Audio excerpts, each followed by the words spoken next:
తెలంగాణలో ఆందోళనకర పరిస్థితులు నెలకొన్నాయి. తాజాగా ఉత్తర తెలంగాణలోని కొన్ని జిల్లాల్లో భూమి స్వల్పంగా కంపించింది. కరీంనగర్, నిజామాబాద్, సిరిసిల్ల, పెద్దపల్లి, నిర్మల్, సిద్దిపేట జిల్లాల్లో భూప్రకంపనలు సంభవించాయి. దీంతో భయంతో ప్రజలు ఇళ్ల నుంచి పరుగులు తీశారు. అధికారుల అంచనా ప్రకారం సుమారు 2 నుంచి 5 సెకండ్ల పాటు భూమి కంపించినట్టు సమాచారం. రిక్టర్ స్కేలుపై భూకంప తీవ్రత 3.8గా నమోదైంది. అటు కరీంనగర్ జిల్లాలోనూ చాలా చోట్ల స్వల్ప భూ ప్రకంపనలు జరిగాయని స్థానికులు చెబుతున్నారు. ఇక నిర్మల్ జిల్లాలోనూ 2 నుంచి 5 సెకండ్ల పాటు భూమి కంపించినట్టు స్థానికులు చెబుతున్నారు.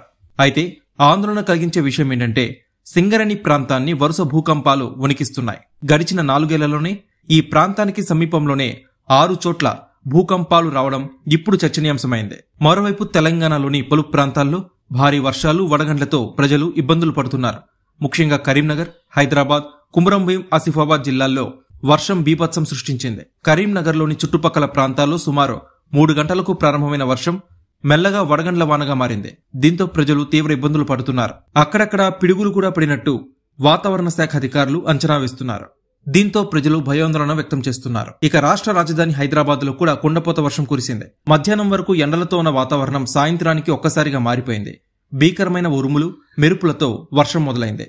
సికింద్రాబాద్, బంజారాహిల్స్, జూబ్లీహిల్స్, అబిడ్స్, కోటి, బషీరాబాగ్, పంజాగుట్ట, కృష్ణానగర్ తదితర ప్రాంతాల్లో వర్షం దంచికొట్టింది.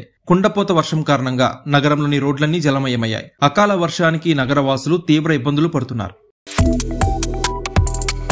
Subscribe to One India and never miss an update.